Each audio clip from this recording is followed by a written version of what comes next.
ॐ ज्ञानतिमिरान्धस्य ज्ञानञ्जनशलाकया चक्षुरुन्मिलितं येन तस्मै श्रीगुरुवे नमः। नमः विष्णुपादाय कृष्णपृष्ठाय भूतले श्रीमते भक्तिवेदान्त स्वामिन्निति नामिने। नमस्ते सारस्वती देवे गौरवाणी प्रचारिणे निर्विशेष शून्यवादी पाश्चात्य देश तारिणे नित्यानंद नमस्तुभ्यं प्रेमानंद प्रदायिने कलौ कल्मषनाशाय जानवापतये नमः। नमो महावदन्याय कृष्ण प्रेम प्रदायते कृष्णाय कृष्ण चैतन्य नामने गौरतुसे नमः। जय श्री कृष्ण चैतन्य प्रभु नित्यानंद श्री अद्वैत गदाधर श्रीवासादि गौर भक्त वृंद। हरे कृष्णा कृष्णा कृष्णा हरे हरे हरे राम राम राम हरे हरे। हरे कृष्णा। आप सभी भक्तों का हार्दिक स्वागत है आज के गौर कथा में। हम लोग चर्चा कर रहे हैं श्री चैतन्य भागवत से आदि खंड और इसके आ, तीसरे अध्याय पे हम लोग चर्चा कर रहे हैं। भगवान निमाई निमाई का जन्म हो गया। उसके पश्चात उनका नामकरण संस्कार हो रहा है। उनका ज्योतिष गणना किया जा रहा है। नीलांबर चक्रवर्ती ये उनके नाना जी हुए, वे सब किए।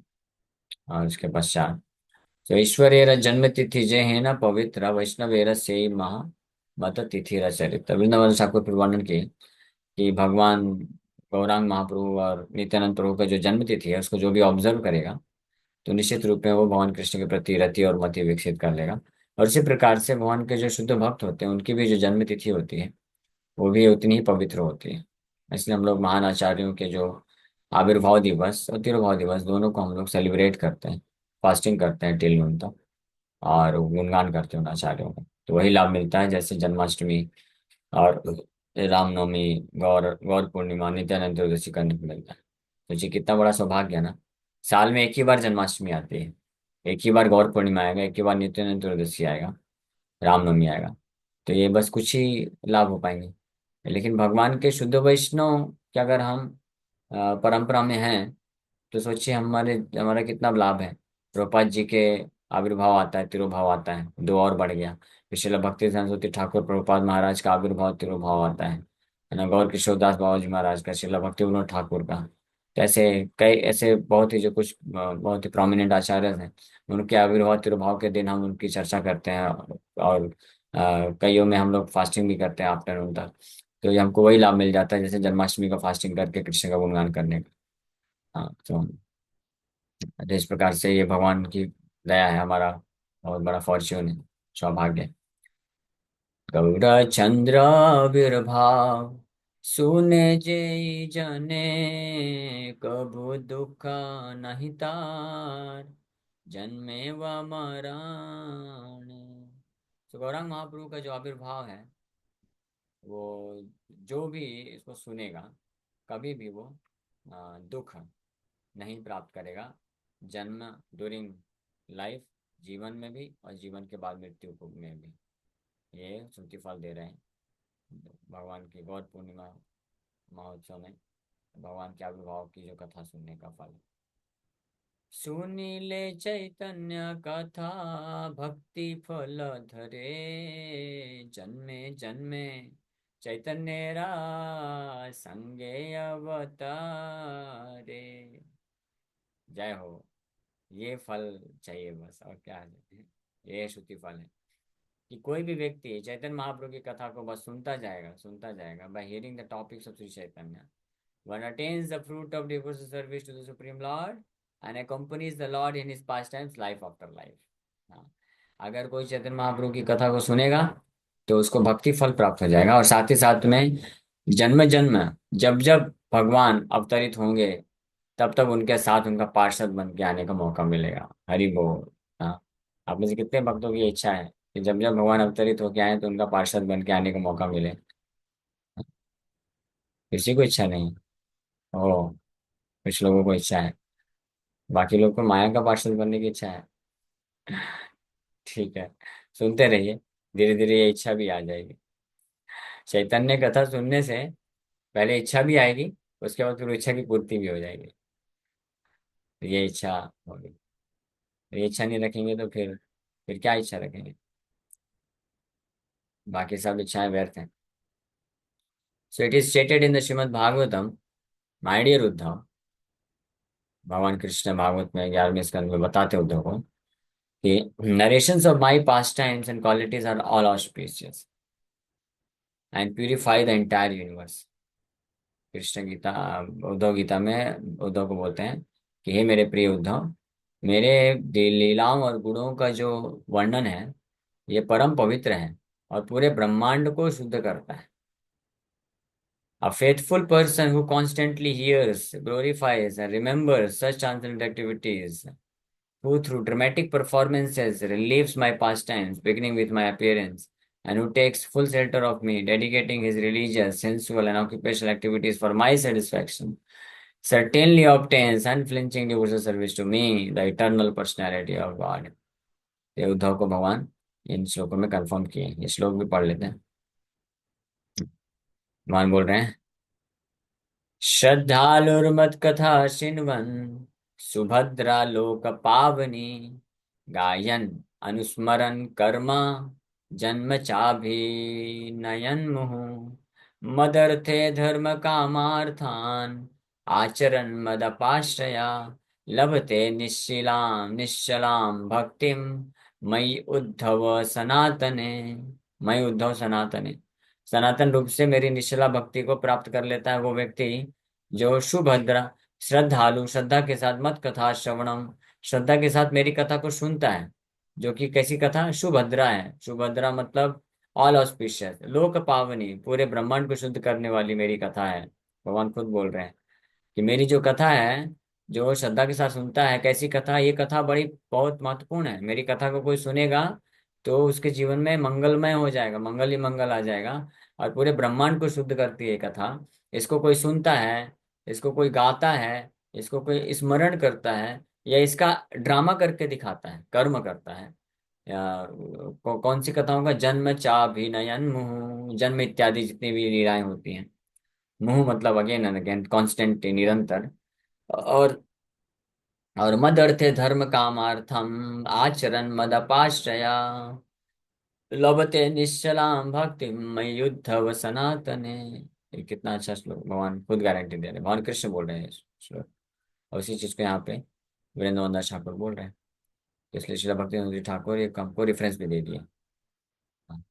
So a living entity, if a living entity hears the topics of Sri Chaitanya Dev, his service attitude is awakened and he can accompany Sri Chaitanya in each of his incarnations within this world. तो अगर श्री चैतन्य महाप्रभु की कथा को कोई सुनेगा तो उसका भक्ति भाव जागृत हो जाएगा, और वो श्री चैतन्य महाप्रभु के जो जो अवतार लेकर के आएंगे उनके साथ वो उनके लीला में भाग लेते हुए आ जाएगा। सच अ ग्रेट बेनिफिट। इससे बड़ा और उत्तम लाभ और कुछ भी नहीं हो। फिर भी सबको इसमें इंटरेस्ट नहीं, अनफॉर्चुनेटली। बताओ, सब भक्तों ने हाथ नहीं उठाया, कुछ भक्तों ने तो इंटरेस्ट दिखाया। एनीवे, सुनते रहिए, कोई दिक्कत नहीं। आदि खंड कथा बड़ा सुनीते सुंदर, जही अवतीर्ण गौर चंद्र महेश्वर। तो आदि खंड की जो कथा है ये सुनने में बड़ी सुंदर है। सुनीते कथा बड़ा सुनीते सुंदर, और मोस्ट प्लीजिंग टू हियर। आदि खंड की जो कथाएं हैं वो बड़ी सुंदर है सुनने में। यही अवतीर्ण Gaurachandra Maheshwar, because they describe the appearance of supreme personality of God and Lord Chandra, Lord Gaurachandra. क्योंकि इन इस आदिकांड की कथा में भगवान गौरचंद्र के प्राकट्य का वर्णन, डिस्क्रिप्शन किया गया है।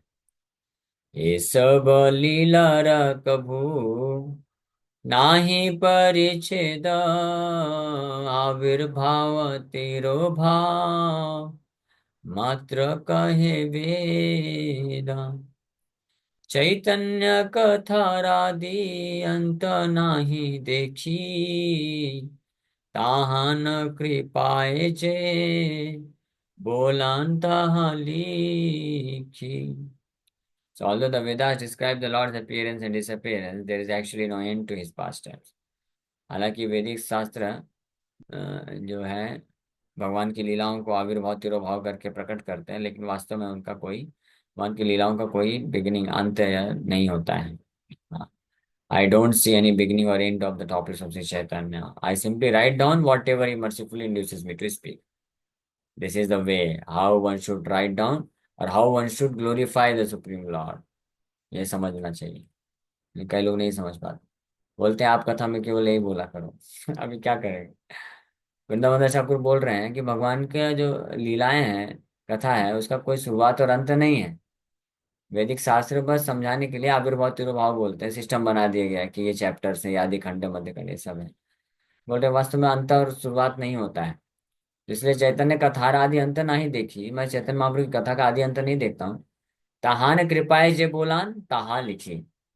हाँ, whatever I simply write down whatever he mercifully induces me to speak. वो जो कृपा करके जो मुझसे बुलवाना चाहते हैं वो मैं लिख रहा हूँ या बोल रहा हूँ। इसीलिए जो सर्वश्रेष्ठ भाव है, हमको अगर भगवान के बारे में वर्णन करना है, चाहे लिखना हो या बोलना हो, तो चुपचाप विनम्रता पूर्वक हाथ जोड़ करके ओम अज्ञानतिमिरान्धस्य ज्ञानञ्जन शलाकया चक्षुरुन्मीलितं येन तस्मै श्री गुरुवे नमः। सबसे पहले अपने गुरु महाराज को प्रणाम करना चाहिए। आपकी कृपा से ये भगवान की भक्ति मिली है, तो आपको प्रणाम है। नमामि विष्णुपादाय कृष्णप्रेष्ठाय भूतले श्रीमते भक्ति वेदांत स्वामिन्निति नामिने। नमस्ते सारस्वते देवे गौरवाणी प्रचारिणे निर्विशेष शून्यवादी पाश्चात्य देश तारिणे। हे शिला प्रभुपाद, आपकी कृपा से हम इस्कॉन में आश्रय प्राप्त किए हैं, तो आप कृपा करिए, आपको प्रणाम करते हैं। आप कृपा करिए भगवान का कथा कुछ कर सके। फिर उसके बाद नित्यानंद नमस्तुभ्यं प्रेमानंद प्रदायिने कलौ कल्मषनाशाय जानवापते नमः। हे जानवा देवी के पति स्वामी नित्यानंद प्रभु, आप कलयुग के कल्मष को विनाश करते हैं, तो मेरे अंदर हृदय में उपस्थित जो कल्मष है, अंधकार है, ज्ञानता अनर्थ, उसको विनाश करिए। और आपके दिव्य भगवान के आपके दिव्य कथा का जो अमृत है, उसका प्रेमानंद प्रदान करिए, प्रेमानंद प्रदाय। नमो महावदन्याय कृष्ण प्रेम प्रदायते कृष्णाय कृष्ण चैतन्य नामिने गौरतुसे नमः। हे गौरांग महाप्रभु, आप महावदन्य हैं, आप तो महादानी हैं, आप तो सब कुछ दान देने के लिए तैयार है। तो मैं आपसे भीख मांगता हूँ कि आपके जो दिव्य नाम रूप गुण लीलाओं की कथा है मेरे हृदय में प्रकाशित करिए, ताकि मैं आपको गुणगान कर सकूं अपने शुद्धिकरण के लिए, आपकी प्रसन्नता के लिए। इस प्रकार से इस भाव में ये मंगलाचरण करने का यही भाव है वास्तव में। ये मंगलाचरण बस मैकेनिकल नहीं है, आर्टिफिशियल नहीं है। ये जस्ट ये आ गए और ओम ज्ञान तिमिरांधस्य ज्ञानंजना ये सब बोल के या फिर अपना चालू कर दिए। नहीं, मंगलाचरण का मतलब है ये सूचित करता है कि भगवान, मेरी कोई योग्यता नहीं है, मैं आपकी कथा नहीं कर सकता हूँ, मैं आपके बारे में क्या बोलूंगा। आपको तो बिगनी और एंडी नहीं है, मैं कहाँ से चालू करूँ, क्या बोलूँ, क्या क्या नहीं बोलूँ। आप जो प्रेरणा देना चाहते हैं आप दीजिए। हाँ, मैं बस इतना चाहता हूँ कि मैं कुछ भी भक्ति विरोधी तत्व को ना बोलूं, ऐसा कुछ मेरे मुख से ना निकले जो आपको अप्रसन्न करे। हाँ, ये मैं चाहता हूँ। तो संसारिक लोग जो है, संसार के लोगों को पसंद आए ना पसंद आए वो मेरा कंसर्न नहीं। किसी को सुनना है सुने, नहीं सुनना है तो पूरा खाली हो जाए हॉल, चलेगा, नो प्रॉब्लम, आप सुनिए बस। इसे शिला भक्तिनाथ जी ठाकुर महाराज जब एक उनके सन्यासी शिष्य प्रचार करने गए एक जगह, तो उन्होंने बहुत बोल्डली बोल दिया। एक सो कॉल्ड स्वामी था, तो कथा करते करते उसका पर्दाफाश कर दिया पूरी तरीके से। बाद में पता चला उस गांव में ज्यादातर उसी सो कॉल्ड साधु के फॉलोवर थे। वो जो ढोंगी साधु था उसी के फॉलोवर्स थे वहां पे। तो वो लोग बड़े भड़क गए, और कुछ लोगों ने तो अटैक करने की कोशिश किया। तो फिर बाकी कुछ शिष्य जो साथ में गए थे, तो वो जाके वो भी क्रोधित हो गए कि ऐसे ऐसे इनको इस प्रकार से कथा लेक्चर में इतना स्ट्रेट फॉरवर्ड, इतना स्ट्रांग नहीं बोलना चाहिए था। वो लोग भड़क गए हैं। तो जाके कंप्लेन किए शिला भक्ति सिद्धांत ठाकुर को कि आप इनको मत भेजा करिए प्रचार के लिए, ये जो है बहुत ऐसे बोल देते हैं स्ट्रांगली। लोग बहुत भड़क गए हैं, और 80-90% लोग छोड़ के चले गए थे, कोई नहीं वहां पे रुका। तो शिला भक्ति सिद्धांत ठाकुर बोले कि उन्होंने जो भी किया बिल्कुल सही किया। हाँ, वी कैन नॉट कॉम्प्रोमाइज। हम लोगों को संतुष्ट करने के लिए कथा नहीं करते हैं, हम सत्य बोलेंगे, सत्य बोलना चाहिए। और जो जो थोड़ा भी शुद्ध हृदय का होगा, विनम्र होगा थोड़ा, वो उसको स्वीकार करेगा और समझेगा और आगे बढ़ेगा।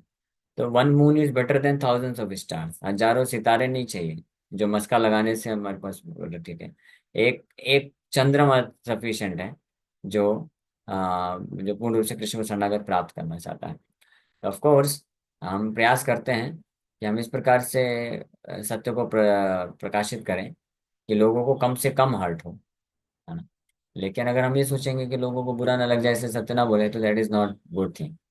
डॉक्टर सर्जरी कर रहा है तो डॉक्टर प्रयास जरूर करता है कि चलो जितना एनेस्थीसिया दिया जा सके दे देते हैं। हाँ, लेकिन उसके बाद भी कितना भी, कुछ कुछ सर्जरी ऐसी होती है जिसमें आप कितना भी एनेस्थीसिया दे दो, लेकिन सर्जरी होने के बाद तो फिर जैसे होश में आएगा तो दर्द तो करेगा ही ना। तो वो तो सहन करना पड़ेगा पेशेंट को। हाँ, डॉक्टर ये सोच करके ऑपरेशन नहीं छोड़ सकता है कि इसको दर्द करेगा छोड़ दो, रहने दो, मल्लम पट्टी लगा के बस छोड़ देते हैं, तो मर जाएगा बेचारा। तो ये भाव ये होता है कि जो प्रामाणिक वैष्णव होते हैं वो ऑडियंस को संतुष्ट या सुख मनोरंजन करने के लिए जो है कीर्तन या प्रवचन नहीं करते हैं। वो अपने आध्यात्मिक गुरु और भगवान को संतुष्ट करने के लिए, उनको प्रसन्न करने के लिए कीर्तन प्रवचन करते हैं। और जब भगवान गुरु और भगवान संतुष्ट हो जाएंगे ना, तो उनके संतुष्ट होने से बाकी लोग भी संतुष्ट होंगे और उनका हृदय ट्रांसफॉर्मेशन होगा, वो भी भक्त बनेंगे। ये गारंटीड है। रूपाल जी इसलिए बिना कॉम्प्रोमाइज करके गए, विदेशों में प्रचार किए, चार नियम को इंट्रोड्यूस किए, कृष्ण को परम भगवान के रूप में स्थापित किए, संस्कृत के गीता भागवत के श्लोकों को बोल बोल करके स्थापित किए। कोई ऑब्जेक्शन नहीं। ऑब्जेक्शन जिसको करना करें, लेकिन प्रभुपाद जी ये नहीं बोले क्योंकि हम गॉड के बारे में आपको बताएं। No, we have come here to tell you about Krishna the supreme personality of God है। Krishna the supreme personality of God है। प्रभुपाद जी स्पष्ट बताएं।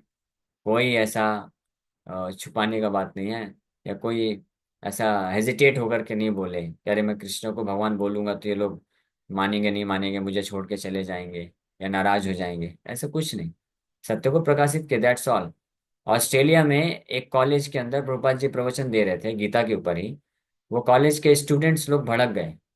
हाँ, और दो चार स्टूडेंट उठ करके क्वेश्चन करने लग गए कि स्वामी जी आप ऐसा कैसे बोल सकते हैं, इतना ऐसा आप नहीं बोल सकते। फिर बैठे, समझाए प्रभुपाद जी, बैठे, फिर वापस से प्रभुपाद जी लेक्चर चालू किए और वही बोलना चालू कर दिए, स्ट्रेट फॉर बिल्कुल स्ट्रांग, जो सत्य है उसको प्रस्तुत किए। तो वो लोग इतने भड़क गए, फिर कुछ लोग आके अटैक करना चाहते थे। तो फिर प्रभुपाद जी के शिष्य लोग थे, तो प्रभुपाद जी को बैक गेट से लेके कार में बैठा दिए। कार जैसे ही निकली, लोग पथराव भी किए थे। हाँ, तो लेकिन इसका मतलब ये नहीं है कि फिर हम ये बोलना बंद कर देंगे। फिर अगले जगह गए, वहां प्रचार किए, कोई दिक्कत नहीं। चैतन्य महाप्रभु एक गांव से दूसरे गांव जाते थे, और कहीं पे संकीर्तन करते थे तो लोग स्वीकार करते थे, कहीं पे स्वीकार नहीं करते थे तो महाप्रभु आगे बढ़ जाते थे। जहाँ पे स्वीकार करते थे उनको कृष्ण के बारे में बताते थे, कृष्ण कीर्तन करते थे, उनको भक्ति देते थे, फिर आगे निकल जाते। That is the business of a sadhu. हाँ, without hesitation he should preach Krishna consciousness with all humility. Those who are fortunate they will accept it and progress in devotional service.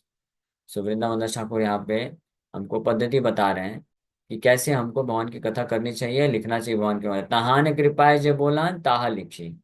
I simply write down whatever he merciful induces me to speak. Chaitanya Charitamrita, और इसका तात्पर्य देखिए कितना बड़ा है। कल इसके तात्पर्य को डिस्कस करेंगे। शिला भक्ति सिद्धांत सरस्वती ठाकुर प्रभुपाद महाराज ये तात्पर्य लिख रहे हैं। ओके, हम लोग तात्पर्य भी पढ़ के चल रहे हैं। ये गौर कथा विस्तार रूप है, पिछले बार किए थे तो तात्पर्य नहीं पढ़े थे। सो नेक्स्ट टाइम तात्पर्य पढ़ते हैं। समय हो गया, थैंक यू वेरी मच। हरे कृष्ण कृष्ण कृष्ण हरे हरे, हरे राम राम राम हरे हरे। किसी वक्त का कोई प्रश्न है क्या, पूछ सकते हैं। यस हितेश, ऑडिबल है। मैंने एक जगन्नाथ जो रथ फेस्टिवल है ना, उनका लेक्चर मैंने ये सुना था। भगवतीनाथ प्रभु जी है ना, जो सीनियर है, मतलब जैसे अपने अपने सन्यासीगण में जो राधा गोपीनाथ मंदिर में उन्होंने लेक्चर दिया था दिस मतलब लास्ट ईयर। तो ओके। उन्होंने मतलब एक कोट किया था कि त्रिनादपि सुमीचन, तो उसका मतलब एक एग्जाम्पल दिया था कि अर्जुन को मजबूरी में लड़ाई लड़ना पड़ा। द्रोणाचार्य जी के सामने, भीष्म के सामने, और वो बाहरी दिखावा था कि वो वीर है, डरे बिना, और पूरी स्ट्रेंथ के साथ, 200% स्ट्रेंथ के साथ वो मतलब वो ब्रेवली लड़ रहे हैं, बट अंदर उनका पोजीशन वही था कि ये मैं क्या कर रहा हूँ, मेरे गुरु के सामने मैं तीर छोड़ रहा हूँ, मेरे पितामह के सामने तीर छोड़ रहा हूँ। तो ये हो गया था सिचुएशन, जैसे आपने बोला ना, इंटरनली वी शुड बी तृणारपि सुनीचन, बट अगर अपने नसीब में ऐसा हो तो बाहर थोड़ा एक्सटर्नली अलग दिखावा भी करना पड़ता है, मतलब वैसे। यस यस, सही बात है। तो उसके बारे में तो आपका गुरु और ओपिनियन कृष्ण चाहिए का, था। हाँ। गुरु और कृष्ण, आध्यात्मिक गुरु और कृष्ण के आदेशों का पालन करना, दैट इज रियल ह्यूमिलिटी। और फिर वो हम्म। पालन करने में अगर कोई भी विघ्न आता है, वो सब आता है, तो उसका हमको परवाह नहीं करना चाहिए। We should go hmm. On following the instruction, that is real humility. हाँ, बट ठीक है, मतलब ओके। वैसा